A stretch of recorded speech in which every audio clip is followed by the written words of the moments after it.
Hello, and welcome to another episode of the Tokyo Podfathers podcast. This is one that we have been looking forward to and eagerly awaiting for a very long time. It's just me and my good friend Colonel Panic, Hello. and we are here to talk about Dungeon Meshi, which is among both of our favorite mangas, uh, and led to a lot of excitement when it finally got announced for an anime adaptation last year. So, as of recording, the 13th episode of the show has just come out. And I think this is the point that marks like a pretty big tonal and story shift for the Yes. series. So I think that it's a great point for us to kind of address the first act of the series Right. 3 act structure. And we will be keeping this probably not 100% spoiler free, but we're going to do our best to not mention anything that happens after the anime. So Spoiler it'll be light. safe for anime onlys. And then maybe some spoiler conversation. We'll get into it towards the end of the podcast. But we'll give a heads up before we spoil anything. So for people who are just watching the anime, this is going to be safe for you. At least that's our goal. Okay. We will call it out when we switch to full spoilers. Right. Kind of a little bit of a spoiler already is that we postponed this recording just a week because we wanted to get to this shift, but we've only gotten like half of the shift. Yeah. So we thought that, like, okay, after the first 12 episodes, because it's going to be a 24 episode season, like, okay, after the first 12, like, they will have killed the red dragon, then we can talk about everything. And then after Yes. that episode, we were like, oh, no, I guess we didn't really see, like, the fallout of that, so we'll wait another episode. And then we watched this one.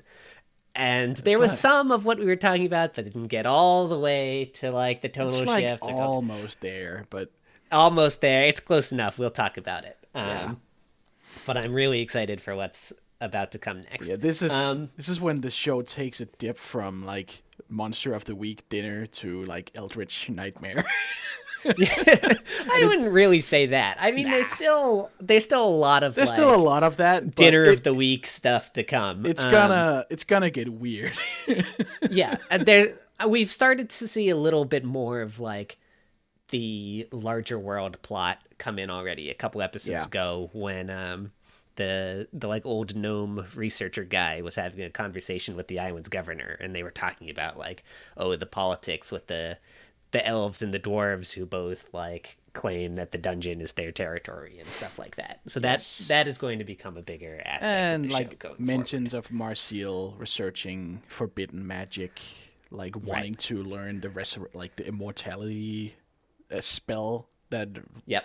like is constantly active throughout the dungeon. Right. The spell that like ties people's spirits to their bodies. Yes. Yeah. Which is important for her character for reasons we will see much later. Right.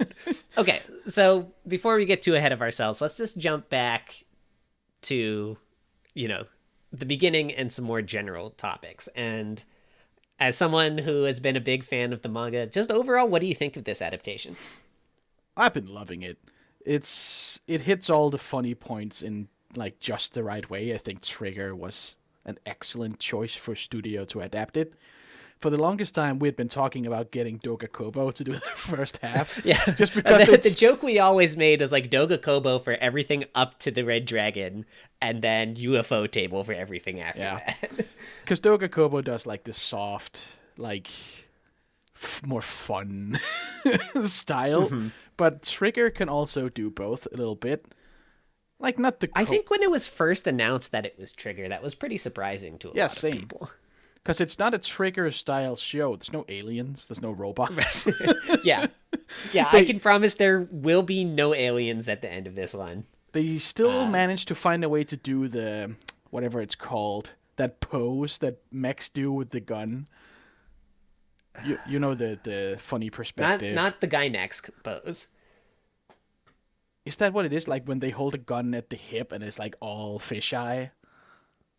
No, the Gynax pose is like the arms crossed, Oh like no. I camera angle from below. God, the other one is like such a trope in mecha shows. Like they always have to do the action shot of like film shot from down below, fisheye effect, cool pose with a weapon. I'm just Googling mecha gun pose and not getting anything.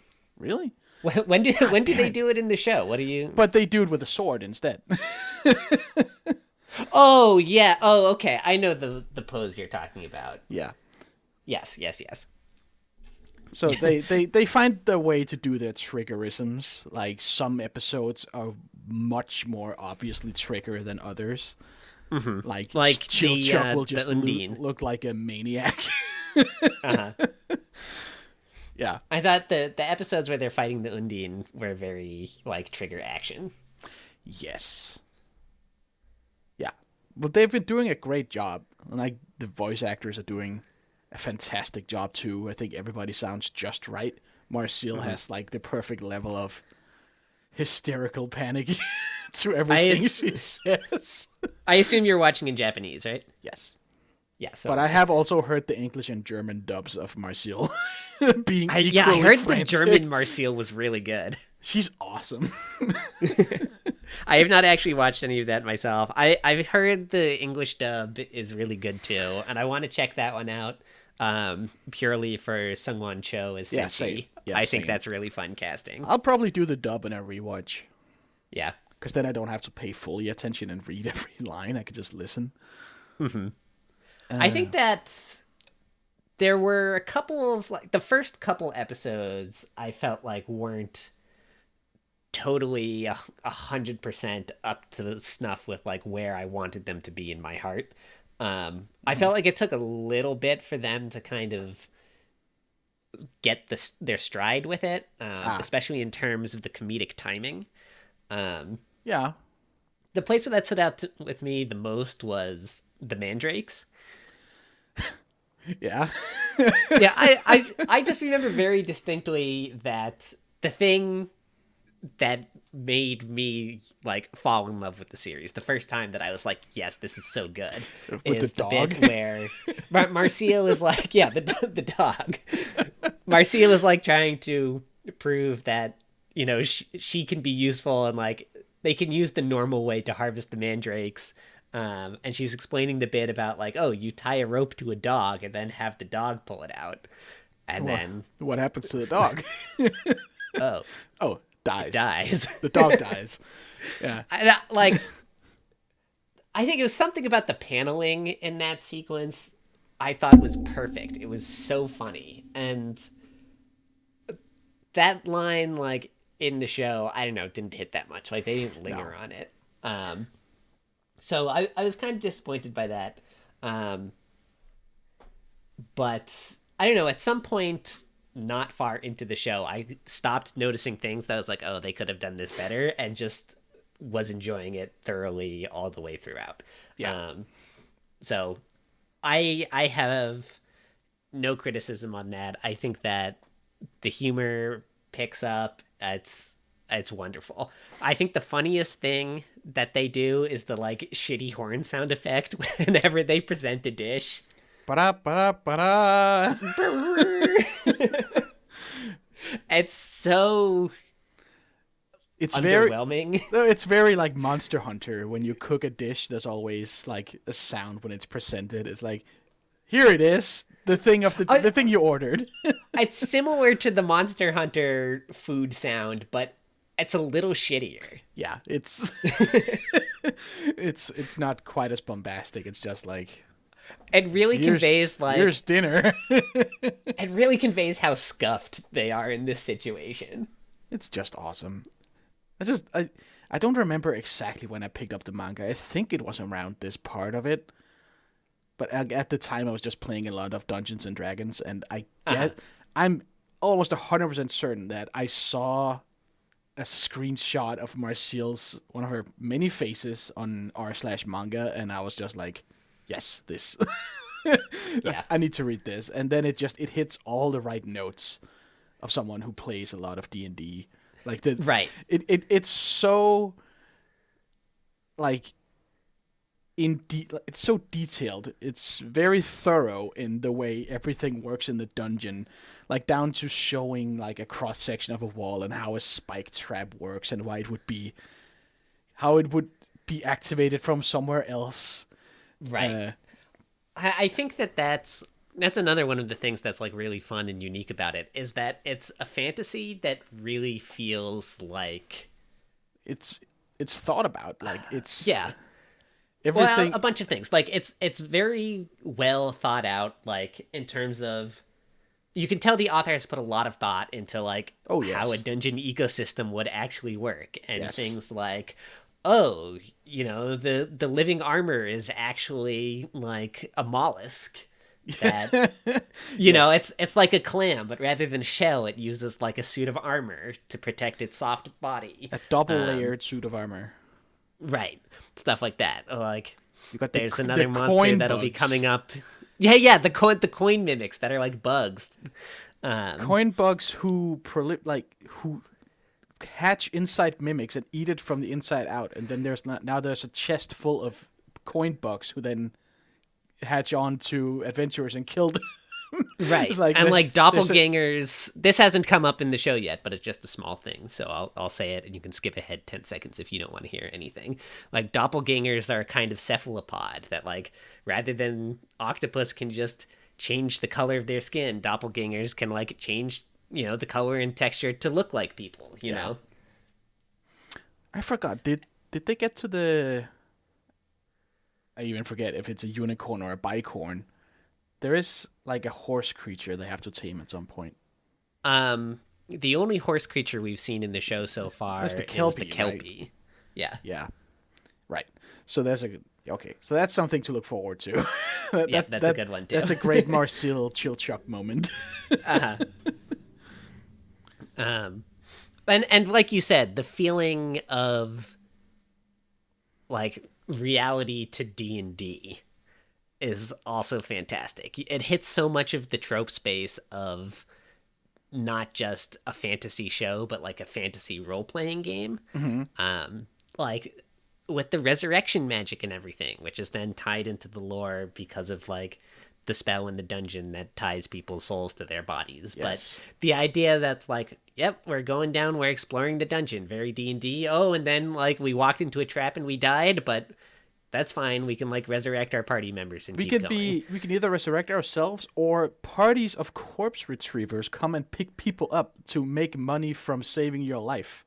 Right. It's like there's this weird ecosystem to every single layer of it. But the further Yeah. down you go in the dungeon, the less likely you are to be found. Right. So it's an increasingly high risk the further you go. Mm-hmm. It's just you could tell. What is her name? Ryoko Kui. Ryoko Kui is a fucking nerd. Yeah, she's such a nerd. It's so good. A fucking dork. And it's amazing. Another good word I'll put in for the manga, a little benefit to reading it as opposed to watching it, is that like every chapter kind of begins and ends with just some of Ryoko Kui's like little doodles and scribbles So and many like extras. trying out different stuff. Yeah, so many extras. Like she'll have all of the characters like, oh, this is like what they would all look like if they were at the beach. This is them in like winter coats wear, and just like very, she Yeah. has such a like a cute, soft art style. Yeah. Like That all her little scribbles are she so goes nice. perfectly from this cute soft goblin art style to these amazing 2-page like Oh Junji yeah, Ito style horror spreads. It there's like some really scary spreads later there's on. some crazy like page turner shocker spreads, and also Yeah, just insane like draftsmanship. The yeah. artwork it gets crazy good. I think she's one of the best character designers I've ever seen. Oh yes, honestly, I think she's one of the best like just in terms of drawing manga artists I've seen. Yeah, Everything is she's. It's not like, I feel like most of the time when people point to really good manga art, it's because it's super detailed, like yeah. Berserk or something like that. Um, but I really like just the vibe of this series. It's a very unique art style, Yeah. and it doesn't. It's not super busy or anything, but It's very distinctive. And I think what makes me so impressed with her character design is that a lot of the times when a series has really good character design, it's because there's a lot of like unique and iconic elements to characters. Yeah. Yes. But everybody in the series just looks like a person. But Yeah. they're so easy to like tell apart and remember who everyone is. Like because... Laios is like the most dude you've ever seen. There's nothing Right. special to him at all. Yeah. And there haven't been that many characters really introduced so far in the show, I guess, but the cast definitely gets a lot bigger. Oh yeah. And Like we see a preview of the Canaries are about to enter, who are gonna who are the coolest fucking characters I've coolest ever seen. characters in the world, and they're also gonna change. Like we talked before the show about Isutsumi and the Canaries are gonna change Twitter forever. There will be a before and after. But there are at least 5 parties of adventurers who are important to the story overall. Like between Leos's party, Kabru's party, who we've seen very briefly in the show. Yeah, Shuro. The party that Namari is a part of. Shuro, the like samurai guy who also left the main characters at the beginning of the show, also has his own party. And then Also is in love with Falin. Everybody's in love with Falin. and all of those other parties, you know, most of the side characters who are just like there to fill out the group aren't that important, but there are a couple people in each one who are. But it becomes such a large cast, and everybody still remains so distinctive while just looking like a normal person. Yes, I think that's really impressive to do as a character designer. Like there's no single person in like a crazy World of Warcraft style set of armor. It's all just plate mail. Right. Chainmail. Yeah. It's so dull and normal, but I love that. Even like the Canaries all look very distinct, but they're wearing a uniform. They all wearing the same shit. Like this white tank top, green skirt thing. And you see that too in Ryoko Kui's little extra scribbles where she just like draws people in normal clothes rather than whatever fantasy gear they're wearing in the series, and they all have like a distinctive sense of style that makes sense to like their personality in the main series, and it all works together so well. It all just like feels very real and natural. You could tell she's thought about these characters, and that she thinks about these characters for like every second of every day. Yeah. What would they do? What would Marcille's, like, if she's dressing up for a cold winter day, what order does she put everything on? That's like an little 8-panel thing about It's more than that. It's like 15 at least of like her in every state of dress, from like getting up in the morning to like with her winter coat and hat on and everything. There's also the thing about Marcille having like a new hairstyle every day. Yep. Which is wonderful. Like she changes it up because hair is incredibly important to magic. And so she cares for her hair. I love that bit when she washes Senshi's beard because please wash it. Jesus fucking Christ. His hair is so gross and fucked up that it's repelling her magic. Yeah, it can't use it doesn't conduct magic whatsoever. Yeah.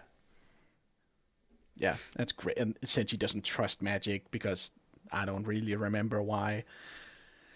I think it's just a dwarf thing. It's probably just like a stereotypical dwarf thing. I guess it's also like Senshi's whole deal is kind of that he's like very in tune with the natural order of things. Yes. He's very against using magic as like the quick solution to things.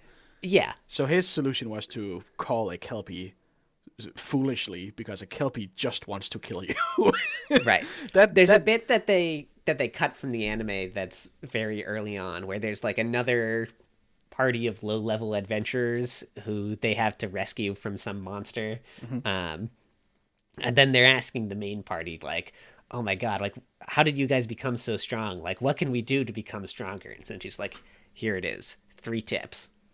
Eat a balanced diet, rethink your lifestyle, and get lots of exercise. I think that was in That's the anime. it. I think that was in Was the that anime. in there? It's like they talked to them inside a big tree. They saved them from Oh, the. oh. It's like right around the man-eating plants and Yeah, yeah, mandrakes. yeah, yeah. You're right. You're right. That wasn't there. Yeah, and the adventurers are just like, it's that It's like easy. that's it. That's all That's you gotta all do. there is to it. Yeah, eat well, exercise. Anything else is bullshit. Just eat It's, well and exercise. 100 push-ups, 100 sit-ups, run 10 kilometers a day. Right.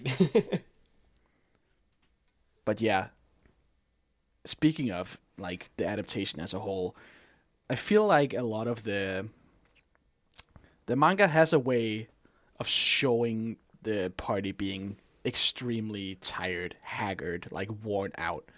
A lot of that is lost in the anime, I think. Like there was recently the panel of Fallen like locking hands with Marcel. And in the manga, it's drawn in a very intimidating way. It's not. It does not. It does not look cute, really. It's like it's an intimate thing that's happening between them, but it's drawn in a way that she's like looking up with a big shadow over her face. She's got bags under her eyes. She looks like dreading the situation a little bit. Yeah. I think that's a combination of a couple things. One of which is that the anime is kind of like smoothing out that level of detail a little bit. Yeah. But also it's really playing up the Marcel Fallon ship. Yeah, and we have to talk about that at some point, but Yeah, you want to do it now? I mean, we could do it now. I feel like they're playing it up a little bit too much, and I don't know. They're very much speaking to the Yuri crowd out there. Yeah. And part of me doesn't really appreciate it that much, because I never saw Marcel as just straight up a lesbian. Yeah, I mean, She's got moments with Leos, like plenty, several throughout the whole thing. right. I think that I when I was reading the manga, I did not really get that there was like a ship to be had there. No, right. With Marcio and Fallon. Once I later caught up with it and everything and saw that this was a ship that people had, I was like, oh, okay, like that makes sense. I get it. Yeah. But they're definitely making it way more of the obvious thing. Yeah, I mean, here than it was originally. It's I don't really have a problem with that. I think No. it'll be interesting to see what they do with some of the like Marcial and Leos moments yeah. that come up later on. And how Twitter handles it, if they can take it. I got blocked for like suggesting, but I made like a shitty edit of Marcel kissing Leos, and I got blocked by the account. I was like, all right, take it easy. We're all just goofing around with fictional ships here. I'm really looking for it. I don't remember. I don't know if it'll be in this season or not, because I don't think this season is going to cover the entire manga. No, not. But there's a succubus arc at one point. Yes. And I don't know if we're going to get to that here. It might be like right around the end of the season, because it's chapters 58 and 59. I think we could. And so far we've covered 30 chapters. Right. So it would be like right near the end. But that'll be really fun. That's one of my favorite mini arcs. That is amazing in the manga. But yeah, like back to the ship, it's like, yeah, I get it. Makes sense, right? They have these tender moments. They're very fond of each other, and I don't want to just echo the meme of "and they were good friends," right? Yeah. But honestly, I never got the sense that they were romantically involved in the manga.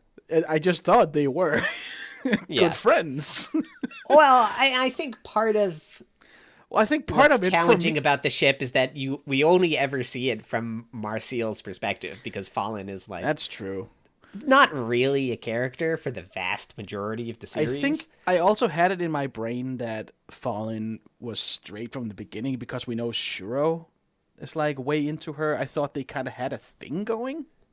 Yeah, I don't remember if I don't know if it a thing or if Shuro is just like it's pining after her completely the whole one-sided. Time. Yeah. Okay.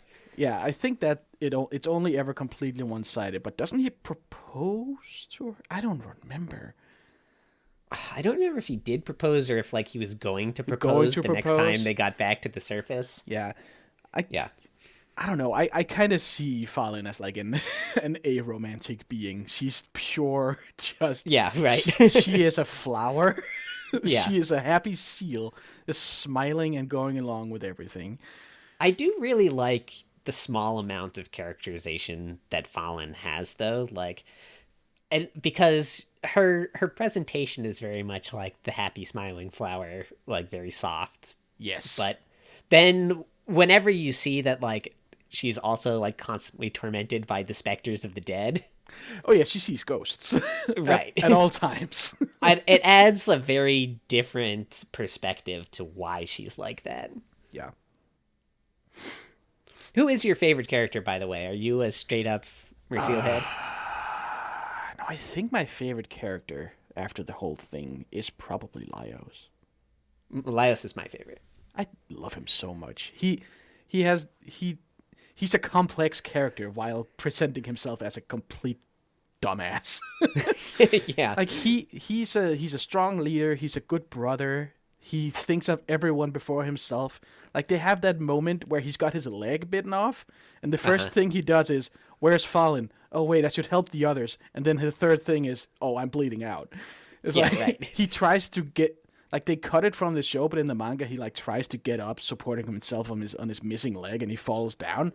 It's like Right. he is pure sacrifice to Like help he others. tries to like run to Senshi and Chochuk Yeah, and just and falls like over. not 'Cause he even doesn't not have a even leg. realizing that he doesn't have a leg.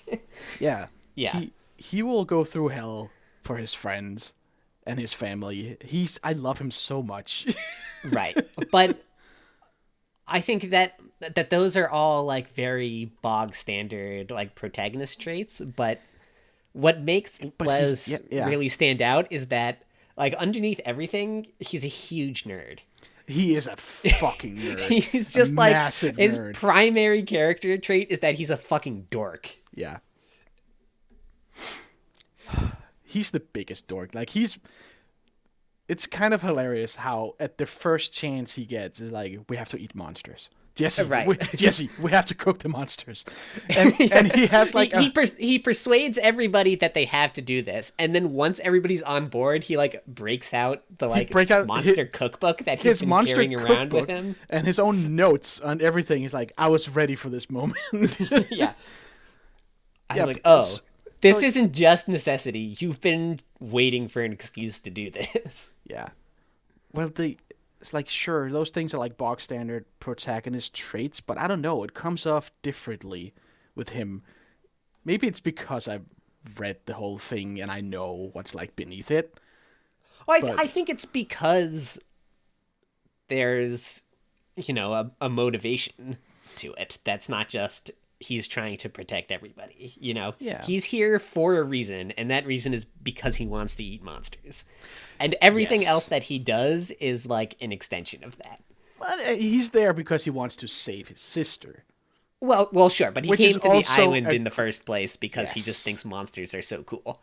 He thinks monsters are fucking rad. Mm-hmm. And they are, honestly. Right. They're pretty sick. And also when he's so like self-sacrificing trying to save people, it also like is his sister and also like people who he's been friends with and traveling with for a long time. He's Yeah. not like, and this is okay, plug your ears for the next minute, people who don't want spoilers.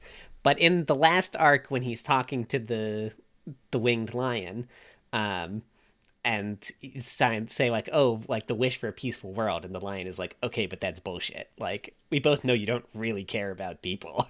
We both know that you like monsters more than you like people, dude. You're trying to game the system and get me to granddad, but we both know that's not really. Right. Yeah, it gets it gets to some crazy places. Yeah, let's go through the rest of the main cast. I think the character who is probably the most important to the series structurally, even if they're not like the most deeply characterized, is of course Senshi. Well, you wouldn't get anywhere without Senshi. Right. It's like I feel like this entire manga began with Ryoko Kui just having the idea for like a dwarf who lives in the dungeon and like farms on the backs of golems and stuff like that. Yes. Yeah, honestly, that could be the seed crystal at the core of. Right. Like, and he's just delightful. He is so pleasant. It never gets old every time that there's like some weird situation and he says, he's the dad. cook." He's the dad of the whole the whole operation. Right. You can also always come to him for a word of advice. He's always there to help. For some reason, he's really invested in saving Fallen at a certain point. Like, he's like risking his life having the dragon chase him. Cause I think how does it start out? Doesn't he just start traveling with them because he's like, he was oh, worried shit, about like, their diet, I guess. So, yeah, but he's like, oh shit, like someone else who's gonna eat monsters with me? Oh, like, fuck, hell someone yeah. to cook Hell for? yeah, I'll teach you everything I know. Probably his thing is like, if I have a party, I can go deeper and cook new monsters. Yeah, that too. And there's not a ton to Senshi like under the hood as a character. He does get some backstory, some like fleshing out later on, but there's not a lot to him. Although that arc is really good. That arc is good, and it's probably the part I'm most excited for. I don't know if we'll get there. Probably Let me not. See. I don't remember what chapters that is, but that arc is so fucking good. No, I think we will. That arc is also when the succubus happens. So fuck yeah, dude.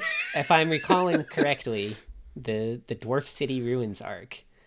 That would be chapters 56 to 62. And that is a great place for the series to end, actually. Yeah. Oh, and that also includes the bicorn is in there. Oh my god, that's all my favorite parts. Yeah, that's a really good part of the series. Yeah. Because, like, I feel like at the end of that arc, they're at a door, and that will be a great place to end it. Ah, yeah. They get to this big door that I don't think anyone has ever been through or something. Right. So that would be a great place to end it.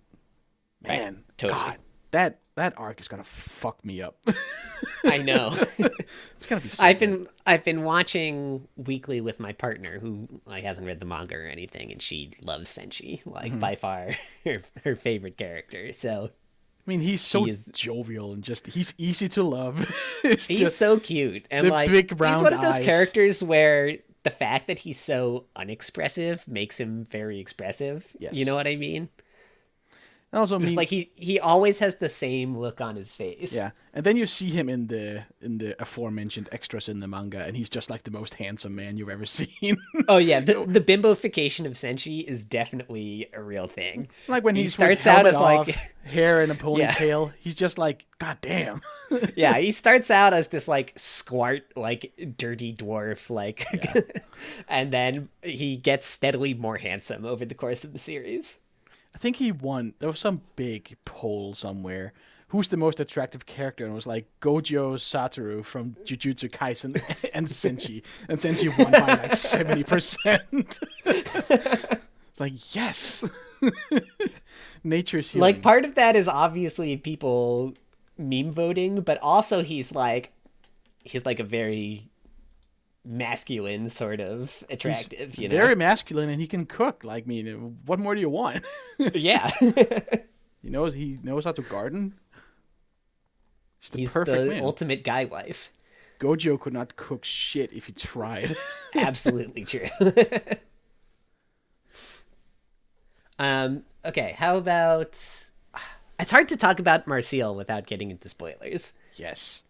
I will say they cut like one of my favorite shots of her from the manga. The one like before she casts the resurrection spell, like she stands up and unties her hair, like feet all bloody. Like that panel is so striking, and they just skipped it in the anime, and I am upset about that. I don't remember that panel. I'm gonna see if I can find it real quick. She's like prepping to do it. It's just like a step of the preparation, because you do see like her cutting her own hand and drawing the circle, doing all this stuff, but there is like a part where she unties her hair. Mm-hmm. It's like a full page drawing of it. Looks fucking great. Because that's like what I was talking about earlier, where she's so obviously just exhausted, like bags under her eyes. She's so tired. Everyone is just like emaciated. They've all lost a lot of blood. Everybody's so tired. And now she's gonna do this dark magic ritual, forbidden magic. Uh-huh. Yeah, the way that she's drawn, I'm flipping through like the Red Dragon arc now, and the way that she's drawn right around when she starts revealing that she knows like the forbidden magic is so good. Like, Like, that's when she locks in. It's like, not. It's a serious time. right, and the bags under her eyes and everything, like the framing with the dragon corpse behind her. Yeah, And that's the part I feel like is missing a lot from the anime. The like how stark the manga is. It's at points. Right. It's showing just how spent everybody is. yeah. Oh, there it is. Yeah, there's the panel you were talking about. Oh, that is a really good one. And it's so striking. It's beautiful. Also flipping through the section, I love this series has like an uncanny ability to flip between like serious and comedic moments really quickly. Like when they're trying to like put Phelan's skeleton back together, and then Leos is like treating it like a puzzle with like how the warg finger bones go in, and Choset's like, dude, please, you cannot be enjoying it this much. Yeah, right. He's just so excited he gets to assemble a warg skeleton. Right. Well, basically because he trusts that the others can do Phelan's skeleton. Otherwise, he probably wouldn't be as jovial about it. But but yeah, he's just a nerd, and like, oh my god, I get to build a skeleton. I get to use my knowledge. Yeah. Marcille, though, to go back to her, like, we've seen a little bit of her backstory so far, not really the important parts. No. I think that I wonder if she was like fully fleshed out in Ryoko Kui's mind from the beginning of the series, or if the vision for her kind of changed over time. Because a lot of the jokes early on are that Marcille is like total fail woman, like always having to be dragged along by the rest of the party, like doesn't want to have anything to do with this. And you know, she's already changed a significant amount just in the anime, and she evolves a lot more over the course of the rest of the series. Yes. I could see that. Like, at first, she was just like, oh, it's the hoity-toity elf. Doesn't want to do all the gross things and eat the monsters. Ha, ha, ha. Right. And now it's like, oh, I'm here to research forbidden magic. Right. The reason for which you will find out later. Like, she majored in college in dungeon design. Right. She's a great character, but yeah, it's like it all comes later. Yep.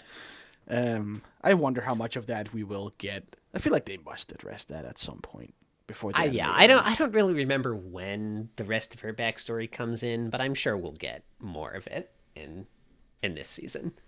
They'll probably skip, like they'll move some stuff just to get a taste of it before the anime ends. It'll be silly otherwise. Right. Kyochuk is another character who we haven't really seen what his whole deal is yet. You know, he has some good character development in episode 13 right here at the end, from where we're recording, but we haven't gotten his backstory or anything. No. For the first 12 episodes, he's the jobber, right? Yeah. He comes along because he's getting paid to guide people through the dungeon and undo traps and do locks and stuff like that. No combat. He's not paid to do combat. Right. I like that part a lot. It's like, I am not here to fight anything. I will not help you guys in combat. I will do this all. during the dragon combat, and I will do this. How about you, Chilchuk? Fuck no. What are you talking about? I'm here to pick locks. I can't fight a dragon. But he does end up helping. Because as we find out, well, not find out, I mean, it's obvious, but as is declared, episode 13, he does love his friends, and he considers them friends. That's why I love his whole bit, where earlier he gets trapped in the room with the mimic. Yes, that is such a funny episode. It's like a bottle episode of just him. Right. And he's got to Fighting. like figure out how to disarm the traps while while the mimic is chasing him and everything. He's like, I hate these things. I hate these You things. get to see Baby Chilchuk first dungeon ever just get Yeah. stabbed in the throat by a mimic. Yeah. It's so harsh, but presented in a very cute way. Uh-huh. It is funny how much the resurrection magic plays into stuff where like they all have some element of their backstory where they're like, ah yes, my first death. Yeah. Well, it's like when they're about to be crushed in the room, Marcela's like, this isn't even my first death, but I don't want to go out Right. like this. Right. But no, but yeah, the worry isn't that you're just gonna die. The worry is that no one will find them there. Right. And But then, Leos's first death was to the animated armors, right? oh yeah, I think so. The living armors. Yeah. And that was part of his whole deal with how he's trying to figure out the way they work. Yeah, and again, Yeah. since he is very much against resurrecting people because it's not natural, but I mean, might as well. If when you're in Right. an environment where you can resurrect, why not? Yeah. It's like I life love becomes expendable in a way. Right. I love Chilchuk as a straight man for the party too. Yes, He has he's like the only sensible person. right, and I like the role that he fulfills there because he's not just like, oh, everything these other people are doing is ridiculous, because he's happy to go along with all the monster eating and everything, but Yeah. he gets a little disconcerted by how excited Leos and Senshi are about it. Yeah, his internal picture of them is just like bulging eyes, like monsters. Right. Gotta eat the monsters. It's like I'll eat the monsters because they do taste good and we don't have other options. So like I'm totally on board with this, but He's very pragmatic. you don't have to enjoy it this much. Yeah, fucking take it easy. Right. It's not that exciting. And Leo's just like, it is that exciting. Trust me. Let's see. Who else of important characters have we met yet? We had we've the brief seen- introduction to Kabru. Yeah, I'm about to say Kabru, which touches on another popular ship, Kabru and Laios. Yeah, that one I'm not as on board. That's more like a we made this up, but That's a crack ship. It does fit in the sense that Kabru is obsessed. Right. At a certain point in the story, he becomes obsessed with everything Laios does. Yeah. But not for a purpose of romance, but for the purpose of, oh, fuck God, man. The most unpredictable motherfucker in the entire dungeon. What's he gonna do? Right. I really like the way that Kabru and his party are introduced, where they have like the classic heroic introduction where they're like, yeah, we're gonna do it. We're gonna get to the bottom of the dungeon. And then it cuts forward to them all being dead. And Like, they just immediately die. the main characters stumble across their bodies. And almost die because, like, yeah, they find the Yeah. treasure, and that's when they die. And Uh-huh. it's the treasure bugs. Well, they don't die. Do they die? They become... Yeah, they were all killed by the treasure bugs. I thought they were just paralyzed, but maybe they did die. Because then they They do also There's later like find the- them like face down in the water oh yeah, I forgot about that too. because the kraken or whatever is in the water got them. Yeah. That's when they have the very important discussion of, can you eat fishmen? Are they more man than monster? Right. You cannot eat goblins; they're too humanoid. What about Yeah, fishmen? where's the line? What is the line? Because like, yeah, fishmen have like arms, but they have fish tails and heads. I mean, they're Right. That reminds me, you played Baldur's Gate 3, right? Yeah. There's the conversation in there with Asterion where, like, you're discussing, like, trying to lay down ground lines with him of, like, as a vampire, who he's allowed to feed on. And if you put down, like, a hard, like, no people, he's like, oh, okay, sure, but, like, what counts as people? Like, no humans, no elves, fine. What about gnolls? Goblins? Goblins? Gnolls? Gnomes? No. Yeah. Now, I never got very much into Asterian's whole thing. When I found out that I sold Asterion out to the vampire hunter. That is so funny. In fact, I didn't recruit Asterion to my party. I just left him in the starting area. Mm-hmm. And then when I met the vampire hunter, I told him Asterion was at my camp. Then Right. went back and recruited Asterion so he'd be at my camp. I hoard him out to the Blood Mage in the tower, which he doesn't like, and I'm just like, the free buff, dude. It's a permanent +2 strength buff. What are you talking about? Yeah. Anyway, back to the other fantasy property we're talking about. What were we? Damn. That's yeah. Where'd we come from? I think that's all the really important characters we've seen so far. I think the Canaries will be introduced in the next episode. Promptly. We gotta get to Captain Mithroon, and I fucking love Captain Mithroon. Like, he's another great character. Thistle is a great kid. Just so many awesome. yeah. Thistle, like, in the paintings, is so good. Yeah. So good. Like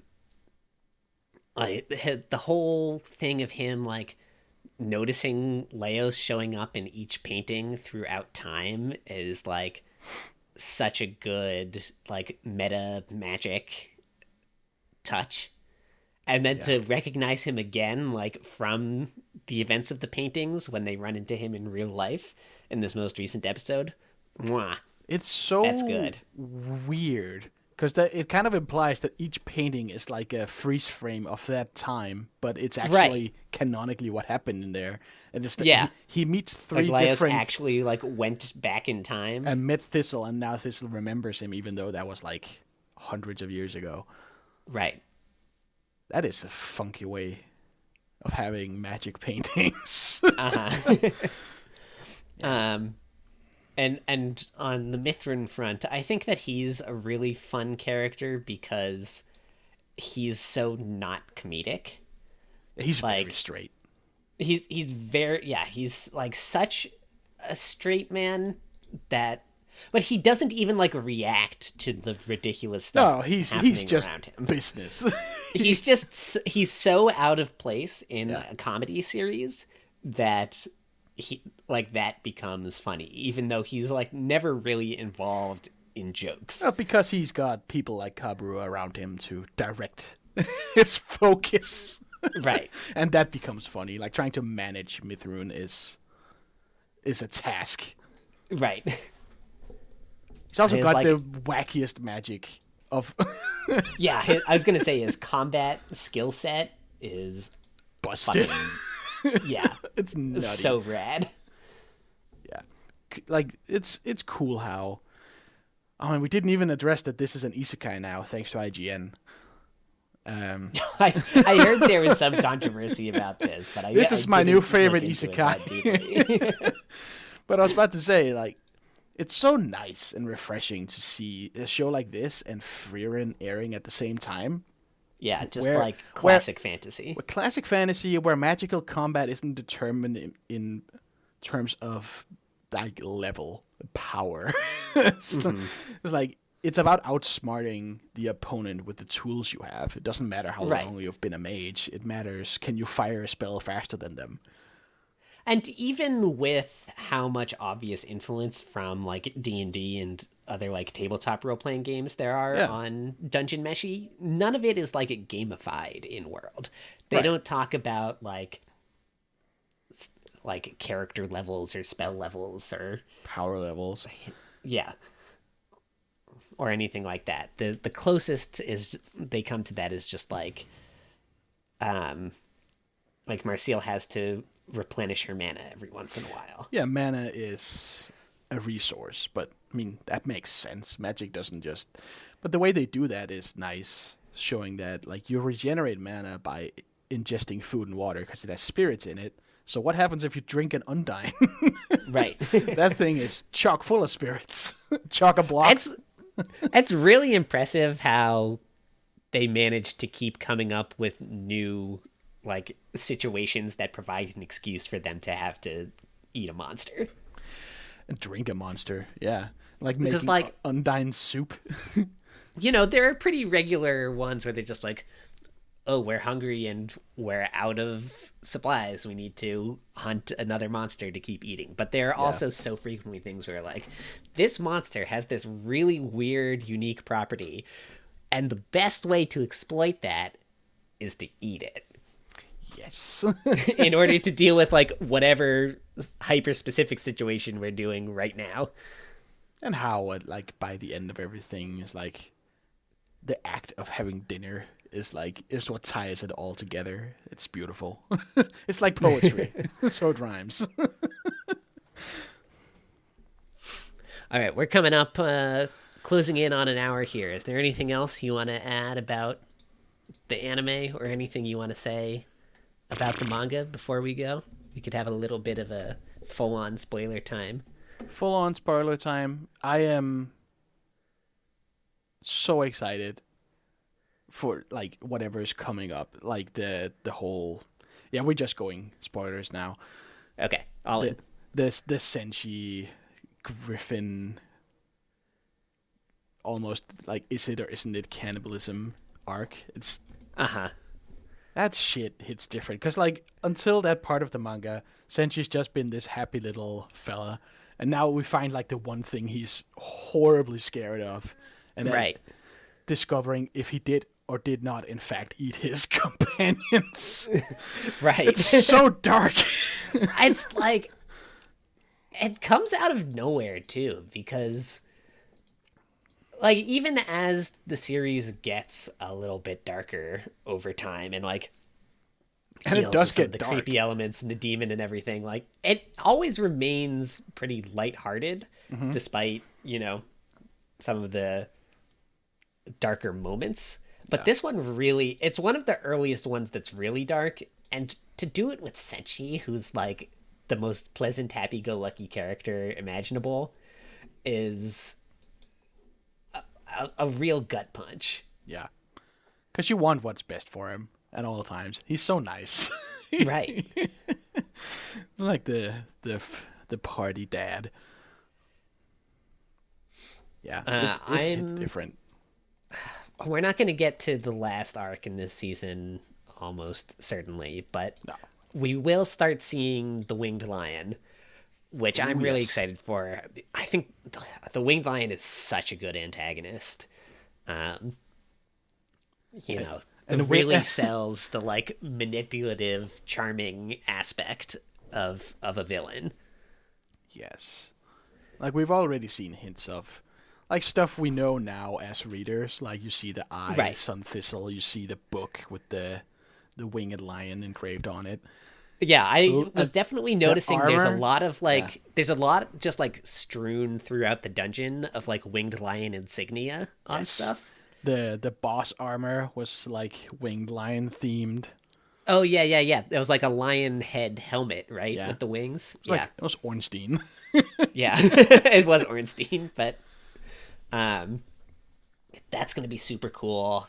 And eventually, when we get another season that like covers Oh the please. the later series stuff, when we get like the real like demon reveal, that's gonna be so cool. God. It's God, they have to make a part 2 of this, please. Yeah, They can't just do 2 cores and then nothing. They will. I'm sure of it. I'm sure of it. I'm so happy it's taking off. It's Yeah. like exploding on Twitter currently. And that Right. makes me very happy because later this year I'm going to Japan and I'm going to get all the merch. Ooh, awesome. There's going to be so much of it. Yeah, I'm going to Yeah. have to bring an entire extra You'll be there suitcase. right at the perfect time to cash in. Yeah. Yeah, I'll be there in like September, October-ish. It's going to be perfect. Uh-huh. Let's see what else are the great moments. Again, just really looking forward to the Canaries being introduced. I think that's like it's such a good concept for a group of characters, and especially the name is awesome. Golden Kingdom like- is going to... Yeah. The Canaries in the coal mine. Canaries in the Coal Mine, yes. Golden Kingdom arc is going to be poggers. Yep. Yeah. Izutsume being introduced, taking over social media for straight 11 weeks is going to be great. Do you think they're gonna go in on the Minotaur titties? I don't think they're gonna make them attractive, no. but I do think we will see them. Okay, I mean, I don't know whether or not you'd consider the ones in the manga to be attractive. It'll be so funny if they just make the Minotaur hot for no reason. Yeah. It's like the one thing they Guys, change. they let me milk a Minotaur. Guys, he's so excited. Oh my god. Like that. And the whole arc, like, Izutami is just being the most catty she's ever been because they're in this magical kingdom. So the cat part of her, like her human soul, is being suppressed because that's not the natural side of her. So Right. And afterwards she wakes up, and is like, "What the fuck? What happened? What happened? What have you been doing?" And everybody's petting her. I love the whole bit where, like, for most of like the last act of the series, she's carrying around like the doll with Yado's soul in it. And she has no idea what it is because she was just in like feral cat mode when the entire lore of the series was explained. God, it's so good. I just want everybody to read it. It's so nice that it's also done, right? It's easier to recommend a series that's over. Uh-huh. It's like, if you like these two cores of the anime, then good news. You can just go read the whole thing. It's out. Yeah, and it's not that long too. It's what, 102 chapters or something like that? It's nothing, it's not crazy, and it's got a lot of very good extras. Right. Awesome. Okay, you think we'll probably do another episode when the season ends? I'd say so. Cool. All right, then we can cut it off there for today, I think. And we'll see you all again when we have a little more to talk about. Thanks to everyone who tuned in, and we will catch you next time.